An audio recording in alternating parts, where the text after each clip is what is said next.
So welcome to Coveney Speaks. This is season 1 of my very first podcast. And today's guest, we have Joanne Joseph, who is a renowned journalist and an author. And Joanne, thank you so much for joining us on the first episode of season 1. It's very exciting, Coveney. Congratulations. Thank you. It's a wonderful thing to have a podcast. I mean, you've had a voice already. Yes. And I think it's wonderful that you're launching into podcasting now. Congrats. Absolutely. Thank you so much. I think it's just going to amplify voices, which is something that I'm really passionate about. So let's start with, everyone knows Joanne. Joanne used to read the news. Joanne does a ton of things. But let's go back to where it all started for you. Where did you grow up? What was your early childhood days like? And what pushed you towards heading into the path of journalism? So I grew up in Chatsworth, and Chatsworth is a really interesting community, a really warm, tightly knit community. And so my father's family had been forcibly removed from the Grey Street Casbah. My mum had grown up in Merebank. They'd also lost land there. And so, they met and my dad's family settled in Chatsworth. And when my mum married him, she moved in there as well. So that was where we grew up, in a little house in Chatsworth on the main road, Astral Drive, which was a very noisy road, I might tell you, especially when you were trying to study and so on. But we were surrounded by extended family that were in and out of the house. There was a great deal of love around us. We were so fortunate to grow up with so many aunts and uncles apart from our parents, our grandparents, who played a massive role in our lives, and we were just very fortunate to grow up as well, even among neighbors and so forth, who became like family members. Yes. So I think what Chatsworth was intended to be by the apartheid government turned out to be completely the opposite. A very beautiful, warm community was built there, and so Chatsworth will always be my first home. I love that because I grew up in Shellcrest, and right. I use the same words, nurturing, community, love, and I think it just shapes you as a child, right? It does. In terms of what a community means, to have that support, to be surrounded by love. Yeah, it really shapes who we become as adults. That's so true, and that's not to romanticize everything that Chatsworth was about, right? Because I'm always careful to try and balance this, because we remember what the intention of Chatsworth was. We remember its geographical location as a kind of buffer between the townships where African people were relegated, and a sort of buffer zone that was intended to protect white people during apartheid from African people, and you'd put the Indian people in the middle, to make sure that there was some kind of buffer. So it's a horrific geographical setup if you think about it. But what people made of the townships and the communities in which they lived is actually, something quite astonishing. And yet there was this feeling in me that we had less than other people, right? I went to a beautiful school in high school. It was a private school that my parents had saved really hard to send me to. They wanted me to go to a girls' school, and it was a wonderful incubator for me. But I became very aware at that time of how much some of my friends had and how little other people had in relation to them. And it also motivated me, because I loved Chatsworth, but I didn't want to remain there for the rest of my life. Right. I felt that it would be too choking. Right. For me to stay there. There were other things I wanted to do. I wanted to get out. I wanted to get out of Durban and see if I could just explore life further and see what I was capable of outside of that. Part of that was that my brother was a very talented musician. He was a child prodigy. Wow. And it was apparent from fairly early on that he couldn't stay in the country if he wanted to be a musician, Right. And so my dad and mum groomed him for that early on. So it was... We just took it for granted. He was going to leave our country at some point, and go and live overseas and ply his trade there, which he did. But my mum and dad, though quite humble people, had big ambitions for us. My dad was quite a visionary in that he had not fulfilled certain of his dreams. He was extremely musical himself and was not able to fulfill many of his dreams because of constraints. financial and otherwise in the family. And so he stayed at home and kind of looked after his parents while his brother went off to become a jazz musician in Sweden. But I think when he realized how talented my brother was, and he realized that, there were certain things I could do as well, he really invested all his energy into us without pushing us too hard. Wow. Just being a really strong support system together with my mum. And they dreamed us. They dreamed us out of those lives into something a little bit bigger that they felt we'd enjoy more. Wow. Which I think both of us have, So we've been very fortunate in that regard. And why journalism? What called you towards this profession? You know what? I'd like to give you a really noble answer to that, but it was just necessity. I got to university. My mom and dad had saved enough money to pay for me to attend 1 year of university. And after that, I was on my own. And thank goodness YFM, which is a youth radio station here and was brand new at the time, was starting. And I needed an income because I had to pay my university fees. So I'd been reading news on my friend Carl Sheikh's show on Voice of Wits for all of 2 weeks. And he said to me, this radio station is opening. I think we should go and audition. I said, Sheikh, are you crazy? I've literally been doing this for 2 weeks. There's no way I could think myself ready to even audition for something like this. And he said to me, let's just give it a try. What have we got to lose? Right. Well, I didn't have money for transport there, so I had to walk all the way to the audition. It took something like 3 hours back. But I passed the audition somehow, and I became the morning reader. Wow. So I was the first voice on YFM. And I kind of fell into journalism after that because I realized this is a way that I can make a living. It's a way that I can sustain myself. Right. In what is a really expensive city compared to Durban. And one thing kind of led to another. I ended up auditioning for Classic FM. I got a job there. That news editor moved on to SABC, and they were auditioning for a TV channel, a 24-hour news channel, SABC Africa, and he said to me, please audition, and I fell into that. So my entire career has been an accident, actually, Cove. There isn't another way to describe it. It's been a good accident. It's been a happy accident. It's been a happy accident because in my earlier years, I would look forward to listening to you, read the news, because I think representation matters, right? Thank you. To see someone who looks like you reading the news, and it was one of those prime slots at that time. And my whole family would gather because the news was an important part of listening. Yes. And there was only one news bulletin. It was that's also true. The 8 o'clock news bulletin, and then that became the 7 o'clock news bulletin. Correct. Yeah, so it was a bit of an institution. So tell me, journalism is not really for the faint-hearted, if I could say that. Yeah. And I'm sure as a woman of color, you had to break many barriers to get to the level of success that you achieved during your time in the media. Talk to us a bit about some of those challenges that you had to overcome. So, I mean, you at first, you've spoken about representation mattering and so on, but at the time it doesn't matter to you.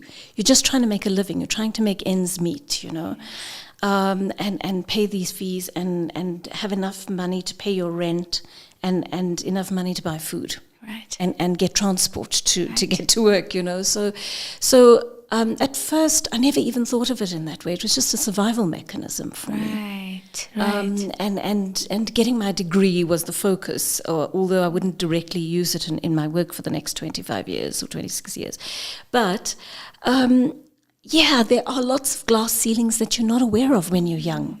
The first thing was that I got into TV just before I turned 21, just as I was turning 21. So I was the youngest person on the channel.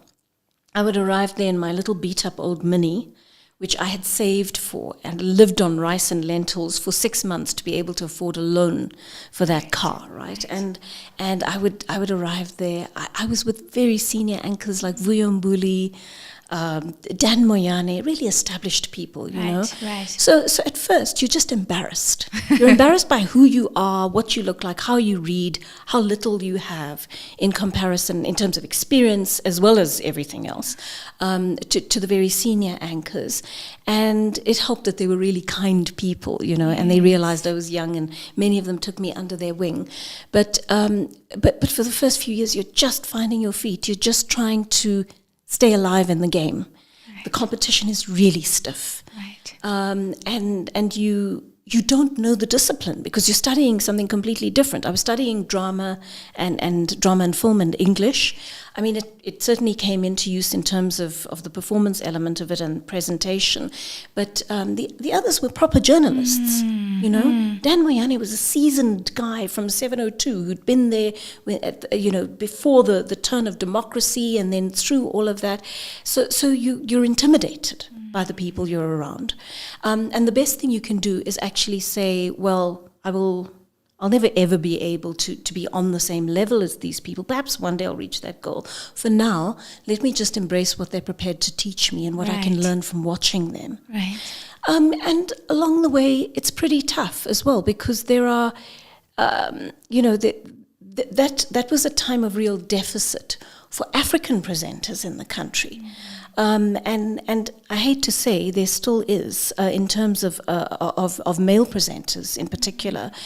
There were people who suddenly realized that they had not had any black faces on television or voices on the radio, and suddenly had to engage in an effort to make sure that the media was representative. But many people didn't do that the right way. They didn't give black people training. Right. There was no formal training for a lot of people, and so people were thrust on air with very little training or more kind of job shadowing than teaching presentation skills. So people sank or they swam, you know, and a lot of young black people fell out of the industry that way. There was no support for them. There were organizations like the SABC that did invest in training. I was one of those presenters who received a bit of training and good training from Noreen Alexander at that time. But, ultimately, you've got to have a lot of grit to keep going.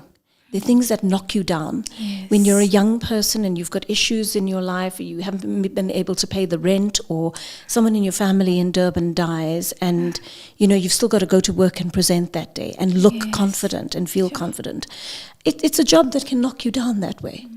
And then there's a bit of envy in the industry as well, you know. I think in any industry, though. That's probably true. In any industry, it's a standard sort of, challenge. Absolutely. Just my lived experiences have, dictated that, there are hoops to jump over, and sometimes the hoops are too high for you to jump through. Yes, And sometimes there's an obstacle in front of the hoops that people have put there on purpose, so you can't jump through them, you know. And so there were those people in my life. I have had people like that in my life. I've had people from my own community, at the SABC particularly, who were clamoring for the same jobs, you know. Right. And I've had white and black colleagues who've shown me more generosity than people from the Indian community. Right. And then I've had others who've really held me back,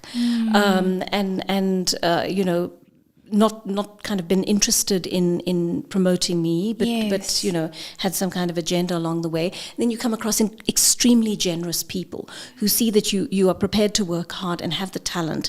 And these are people of all backgrounds who really had a hand in promoting me. Yes. And that's why I can never ever say that I got to my positions, whatever positions I was holding over the years, on my own. Yes. It was always somebody giving me a chance.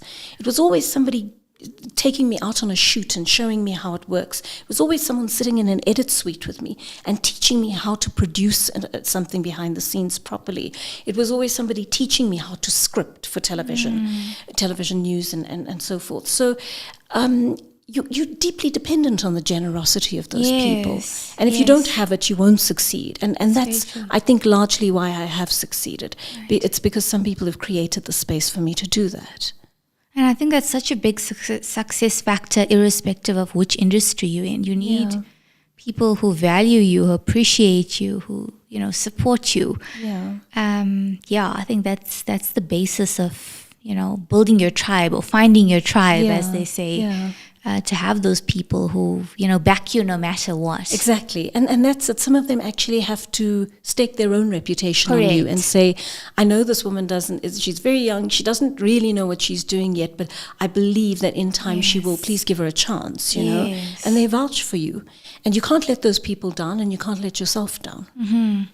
So you work really hard, to those two factors are good motivation to ensure you make it. So I've been asking everyone this question. What has been the greatest lesson you've learned in 2023? 2023 has been a year of great instability for me. Work-wise, it's been pretty good. Right. But I lost my dad during the course of this year. Oh, no. My daughter developed long COVID. And so my husband and I are feeling a little battered this year. We feel like we've been through a lot. And we're coming out of it on the other side, fortunately now. So there's been a lot of loss. Yeah. It's not just my dad, it's been other relatives as well, other problems which have arisen over the course of the year that have just been completely out of our control. And I think probably the biggest lesson I've learned this year, maybe I learned it as recently as last weekend. Right. I'm a very controlling person, right? So I want to be in control of as much as possible. I'm an A-type personality. Same here. Yeah. And I mean, that has some advantages, right? But it can hold you back as well as a person. It can make you very anxious. It can make you extremely overbearing at times. And it's something that you've just got to check yourself with all the time. So a few weeks ago, my sister-in-law called me from Sweden, and she said to me, I know what it's like wanting to have control of everything. She said, but you've got to reach the point where you kind of just hand it over to whatever. Right. The universe, the multiverse, God. The divine power, whatever it is you believe in, the higher power. You've got to at some point say, these things are beyond me as a human being. There are things I can't fix. And you've got to surrender to that and allow whatever power works for the greater good in the universe to take over. So this freaked me out when she said it to me. It hit a nerve because part of me knew that she was right. I knew I couldn't control the things that were happening. But after a few days of thinking about it and pondering over it, I actually did that. And it's made a big difference to my perspective, that I'm starting to understand better. Can you believe it's taken me 47 years? But I've started to understand better what I can control and what I can't.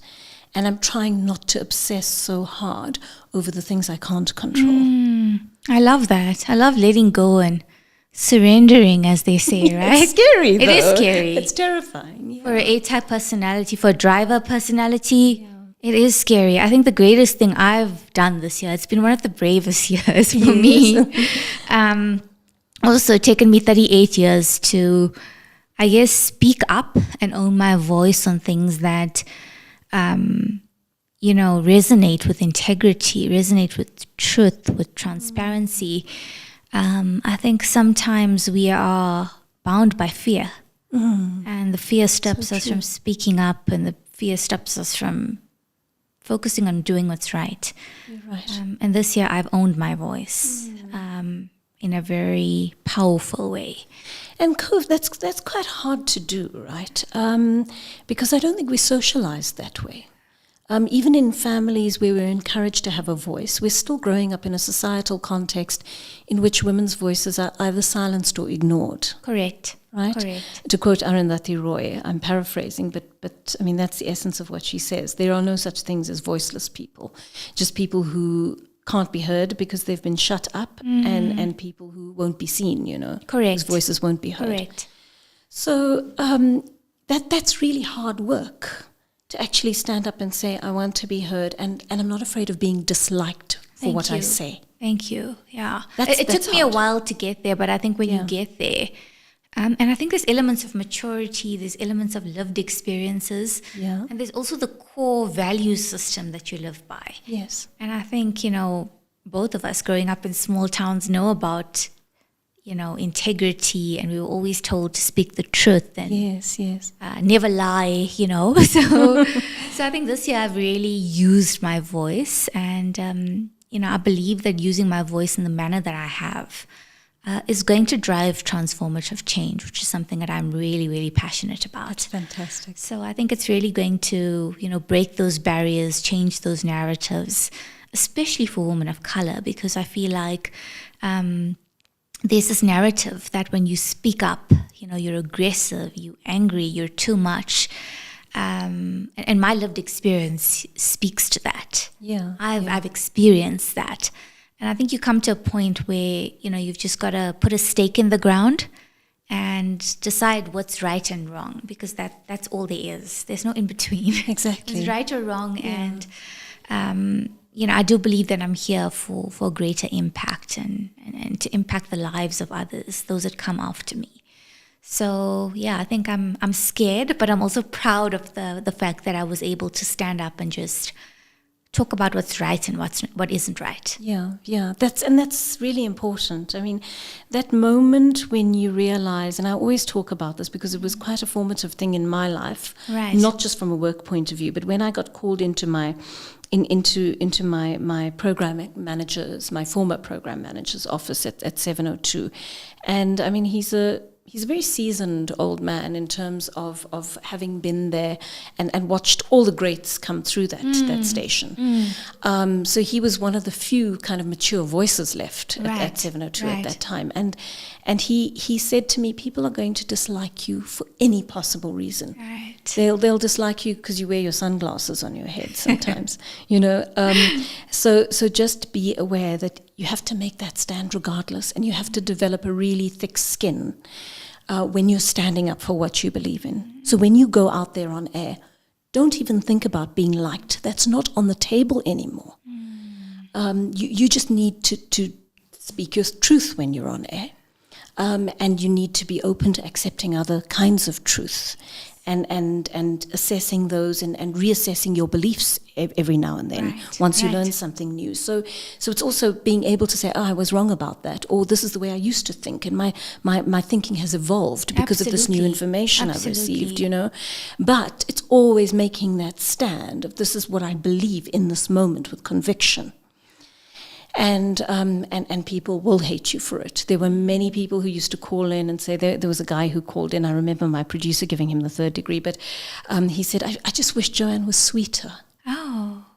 Because women are supposed to be sweet, right? And timid, that's our and role, quiet. right? That's the role we've been given in society, and I think it's very hard for people of all kinds, men, women, and everything in between, to come to terms with an aggressive woman or an assertive woman. Assertive, yeah. But I mean, I'll admit that I'm aggressive at times. I'm not just assertive. I'm aggressive at times, and I have a lot of anger in me.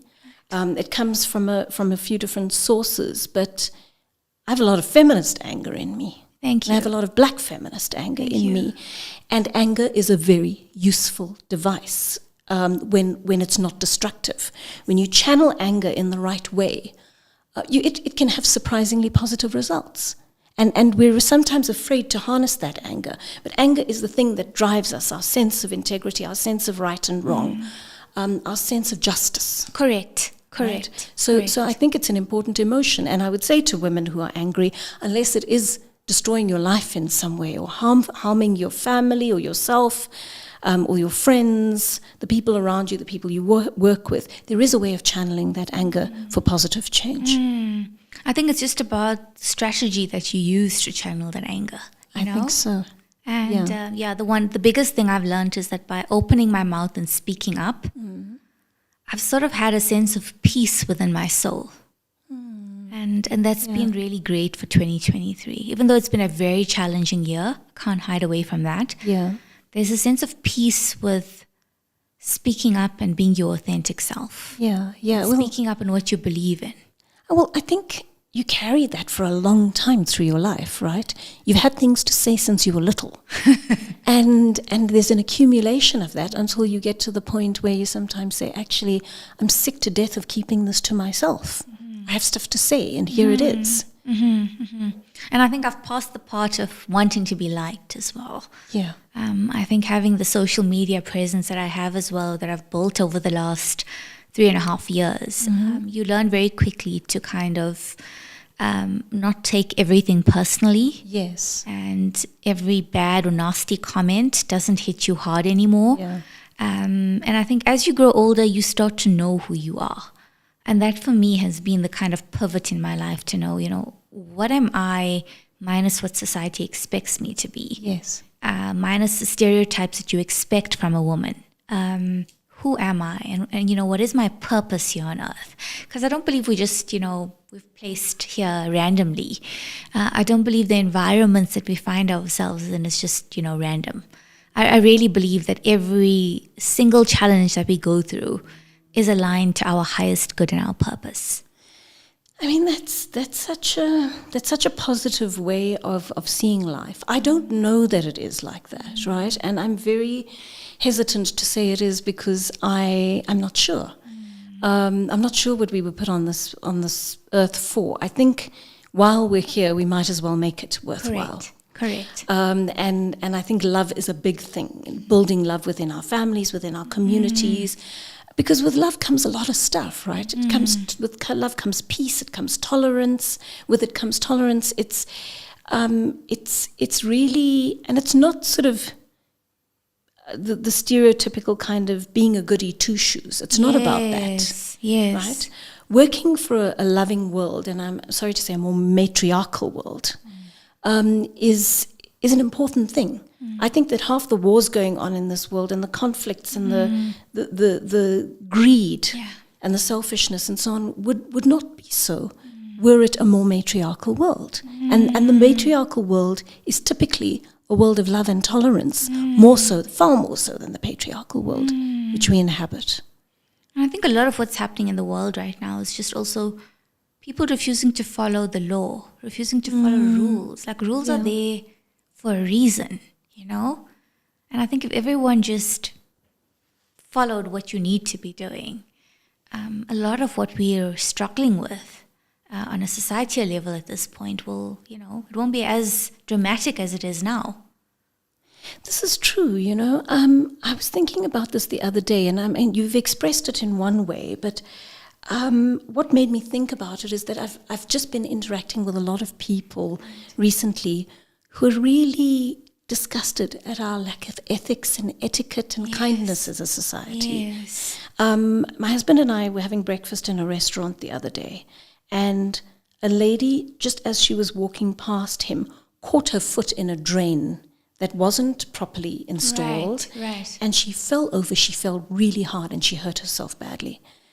The manager didn't show up and apologize. My husband had to go and get him. A whole lot of other people who were there, patrons, took over and tried to help this lady and, get her back up slowly into a sitting position, get her water and so on. Another manager came along. She was busy on her phone. She had a quick squiz at this lady and walked away. The owner had to be called eventually to show this woman a little bit of humanity. But I wanted to cry when I sat there, not just because this woman was in pain, but because it was such a mark of the rudeness, the lack of etiquette, the lack of care, the selfishness that now possesses our society. When my husband went to call the manager, there was a lady behind him. He was standing in the aisle asking for help. And a lady behind him said, "Get out of my way." Sure. But it was the mark of a lot of things that I've been feeling that week. It was the culmination of that, of what kind of society are we? If you look at the violence in our society, if you look at the lack of care, do we really want to be these people? Is this what we were put on earth to be? And it doesn't matter if our leaders lead or our leaders are unable to lead, are unable to show integrity, are dishonest, corrupt, reprehensible people. We do not have to be them. We do not have to be like them. Yes. We can resist that. But we have to have a strong sense of self, as you said, to be able to do that. Correct. And we decide what kind of society we live in, even if we have dishonest, unethical leaders, hurtful leaders who don't care about our people. We have the right, well, firstly, to overturn that at the ballot box, But we also have the right in our daily life to resist that by choosing to be different. Absolutely. The power lies with us. Yes. Yeah. And we've disempowered ourselves by simply behaving like the people who run this country. And we don't have to be. We really don't have to be. We're not sheep. If we make the choice to be decent people, decent, caring people with a sense of justice, social justice, it would change our country radically. This year, I've decided to be, the so-called black sheep that they talk about. The one that, isn't afraid, the one that speaks up. It was terrifying, but I'm glad. I'm glad that I've done it. And I'm just, hopeful about what this could lead to impact the lives of others. I think the example that you're setting is going to be one that a lot of other women follow. The problem with people in jobs like me is people think, oh, well, she's been on TV or she's been on radio or whatever. I won't be able to have a voice because she's had these special platforms in which to do that. And social media has changed that, right? Correct. It's democratized it. Correct. In a very powerful way. I mean, there's some negativity attached to that because you've got some people kind of talking rubbish on social media, and they've got a following too. But there will be many women like you who have important things to say, who will look at Coveney and say, okay, this is a person with an accounting background, or this is a person in HR, or whatever it is, and here she is. She's found a voice, and she's found a space for herself. And she's not limited by the traditional constraints of media. Yes. Right? She's found her space, and I can too. And I also have things to say. And I want to speak up on behalf of my community. So I think that's a very powerful example to set. You don't have to be someone who's stereotypically, had opportunities or whatever. Correct. You can create them. I think it's level the playing field in a way like no other. It has changed my life. And, I started it as a hobby during COVID. So to build a platform, to have, inspirational women supporting me, to have, incredible powerhouses lending their voice to change, transformative change, it's been incredible, and I'm really looking forward to where this grows into and what it becomes, because I didn't create this platform for myself. I created it as a network and a support for women, because women in South Africa at this point are going through the most. Right? We just finished gender-based violence, 16 days against gender-based violence. We have this every year, and yet, the stats are still showing very different results. So there's a lot. Does it make? There are lots of women feminists who just don't even subscribe to 16 days for that reason, because it's a 365-day problem. Correct. And we're not making any progress with it. Again, government is not playing ball. Legislation is great on paper, can't be implemented. We haven't penetrated the private spaces of people. I know there is. I've become aware of the work of a faith action collective that's trying to penetrate all the religious spaces now, because apparently up to 85% of people subscribe to one religion or another in this country. But it's taken 30 years for that to happen. And there will be resistance even in those fora. Yeah, indeed. So it's happening very slowly, much too slowly. And we just need to accelerate it, and we need to be more intentional and angrier to get it done. And I think gender-based violence, we're always talking to other women. This conversation needs to be happening with the men of South Africa, right? You're having incredible conversations, but are you bringing the right parties to the table to converse and come to a solution? And are you able to ask the fundamental questions to allow people to, particularly men, to question culture, religion, societal strictures that may be secular but reinforce patriarchy? Have we got them into a space where they can ask themselves those questions about whether those constraints are fair or not? And whether, because they've worked for you and your father and your grandfather and your great-grandfather for 150 or 200 years, whether they're good for this country right now, whether they're good for your wife and your children, And we've not got men to that point. And it's about time that we find the spaces to do that. think it's long overdue. Long overdue. You know, and I think when I first had the thought of gender-based violence, I used to think it was, you know, someone coming to work with a bloody cheek, and that's, you know, physically. Yes. But recently I was at a conference and they say, you know, it's even the emotional element of is gender-based violence, which I think Very much so. a lot of women are, you know, facing every single day, irrespective of the industry that they find themselves in. Absolutely. And how do you, I mean, and say, for example, you're not physically abused, but you're verbally abused or emotionally or psychologically abused. Yeah. How do you make your way in the world as a woman? Yes. You know, we've managed to find our voices, but Correct. That's because you and I are in spaces where we're supported, we were encouraged to speak up. We've got the confidence to do it. Yes. Right? For a lot of women who are emotionally abused or psychologically, etc., that's not the case. They don't feel they have a voice. They don't Correct. feel they're entitled to a voice. How would they get to the point Correct. where they're able to speak out about something if they wanted to? And we've got to really re-examine all the things, cultural, religious, and secular, that hold women back in this country. And we've got to overturn them very intentionally. And I think what I've been seeing a lot of, because, you know, on my platform I get tons of people reaching out to me, is just I've been seeing a ton of bullying and harassment, you know, that's just overlooked and just, it's okay. Let's move past it, or let's forget about it, or the particular person was having a bad day, or, you know, it shouldn't be like that. In 2023, we shouldn't be having these conversations where women are being bullied, being harassed, not treated with respect. I thought we would have come a lot further by now. Well, there hasn't been the will. Let's face it. When democracy came in, I said this at a function of very powerful women in mining that I program directed a few nights ago.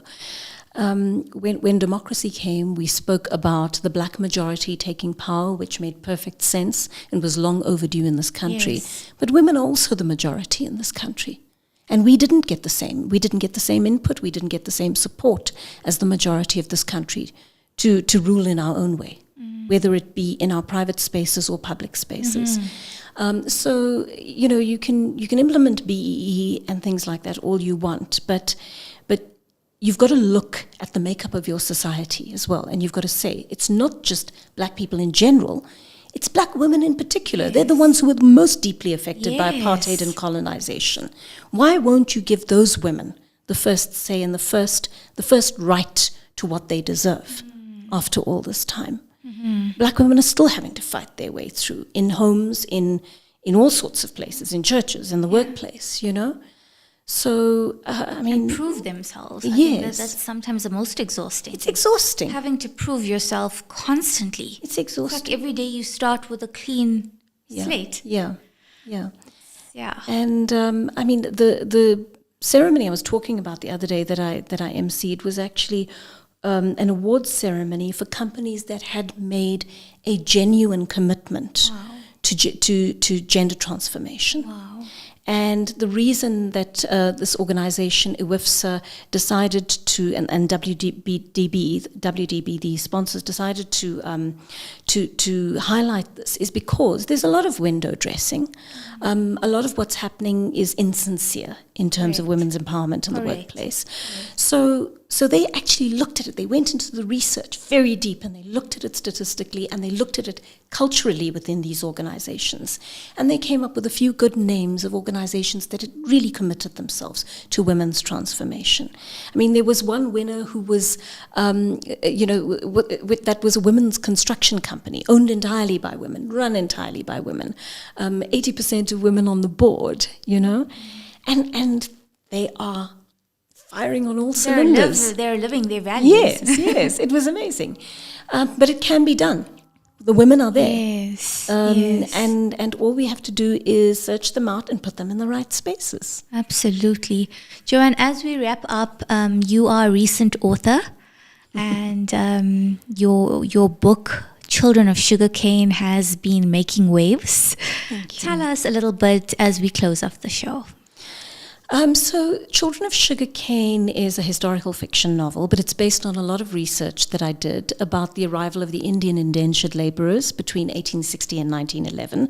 Many of them are our ancestors. Yes. Although we're fourth generation South Africans now, they had quite a hard time when they got here. It was a time of severe human rights abuses and atrocities at the hands of the British. But the story is about not just their struggles, their triumphs. Yes. And it gives a sense of the legacy they've left behind for all South Africans in this country, not just their descendants. And it was another hidden history, something that's not spoken about much. But as part of extending my voice, Yes.